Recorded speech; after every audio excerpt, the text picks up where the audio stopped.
And just like I am backing out of this parking space right now, the college football season is finally backing out. We are down to the national championship game. It is Miami versus Indiana at Hard Rock Stadium, which you think would be home field advantage for Miami if it weren't for like the 8 million Indiana fans that are about to fill that building. So we are going to break down the game on the road as best we can and let you know why it's all Indiana. It's always been all Indiana, and how if the miracle were to happen, and if Miami were to beat Indiana, how that would happen, and then how that miracle just isn't going to happen. So thank you for tuning in to 4th and Goal. So why is Indiana such a big favorite in this game? Literally nobody with 2 brain cells to rub together is picking Miami to beat Indiana. A big part of that is the best word in college football, and that is physicality. It is not just a great word for the sports announcers who really don't know anything about football and who are just there to make a quick buck. It's not just for that. It is a real word, and it is part of our 4th and Goal model. If you look very closely at our numbers from the 4th and Goal model, we have a new feature which is called the Physicalityometer, which is a physicality tool that is used to measure the most physical teams in the country and their levels of physicality in relation to the other teams in the country and their levels of physicality. And I'm not just trying to say the word physicality as much as I can in one segment of this video, but it is very important that physicality is measured in terms of how we approach college football teams, college football games, and how to predict who will be the winner of these college football games in terms of their physicality. So why is physicality so important in a college football game? It's an intangible, really. It's not just about who's the biggest, who's the strongest, who's the fastest, but who is the most willing to put their face in the fan when it matters most. You can have a team absolutely chock full of talent, but if they are a bunch of divas and are unwilling to go head-to-head in a sport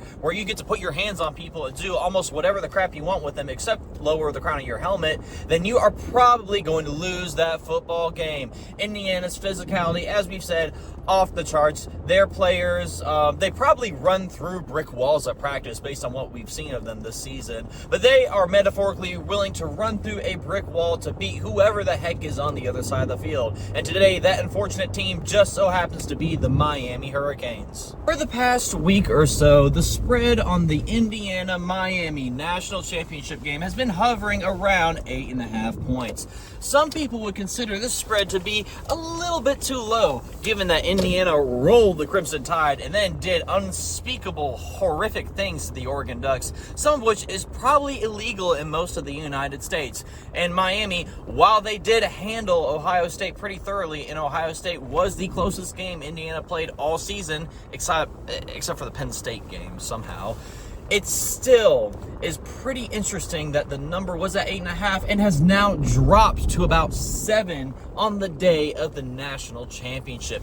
However, our 4th and Goal model suggests that maybe the original spread is something to be counted on, as it was picking Indiana to win by roughly 8 or 9 points. So what is needed for Miami to pull off the miracle? Well, it's simple. They got to run the ball, which really no one has been able to do on Indiana all season long due to their high levels of physicality. If Miami wants to win this game, they need to establish themselves as the more physicalitied team in this championship game. In order to do that, you need to run the ball. However, although I said that Miami is a top 10 teams in terms of physicality, their physicality measurement on the Physicalityometer of the 4th and Goal model is still less physicality than Indiana's. And it is a pretty sizable gap when we're talking about proportions here. Indiana's physicality out-physicalities Miami's physicality. And that is why we on 4th and Goal are generally really not confident in Miami's ability to be physical and for their physicality to out-physical Indiana's physicality.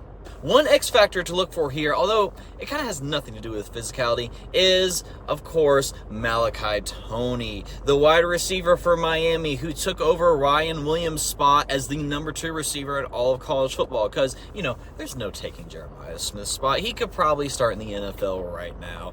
But like we're saying, X factor here, Indiana has probably not faced this level of a talent outside of Jeremiah Smith, and they kind of struggled keeping him contained in the Big Ten championship game.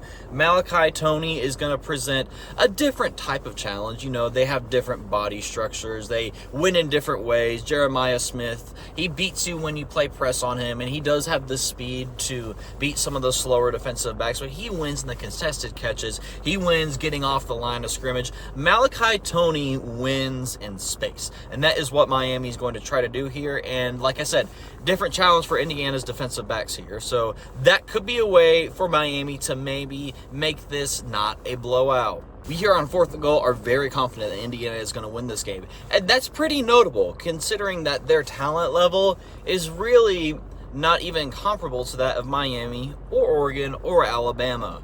Generally in the past, talent level has been very indicative of who can win a national championship. Not just like who might, but who is like actually able to.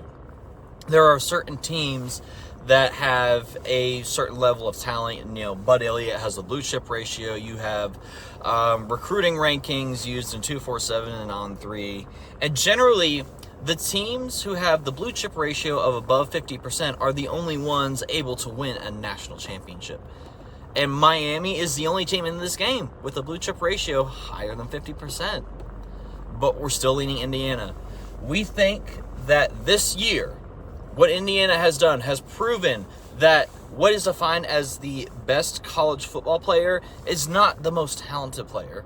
It's the oldest players that have close to grown man strength that are probably old enough to be playing in the NFL.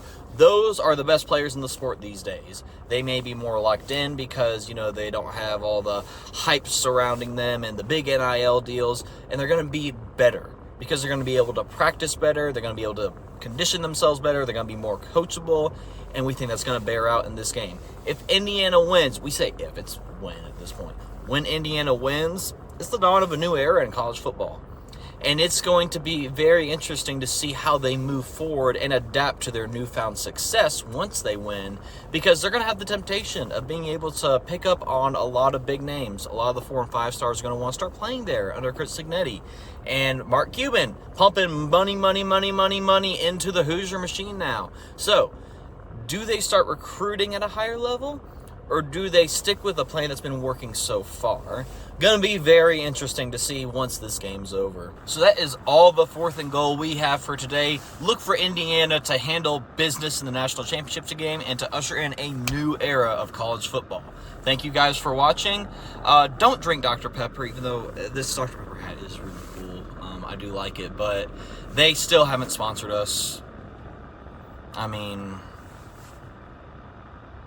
I don't know what to say. So I don't know. You know, like, you wish you could keep promoting a product, and maybe I accidentally have promoted a product, but you got to think about how they treat you, you know, and not just how that unique blend of 23 flavors is so special and so delicious and always tastes amazing and never lets you down, even if the company itself lets you down.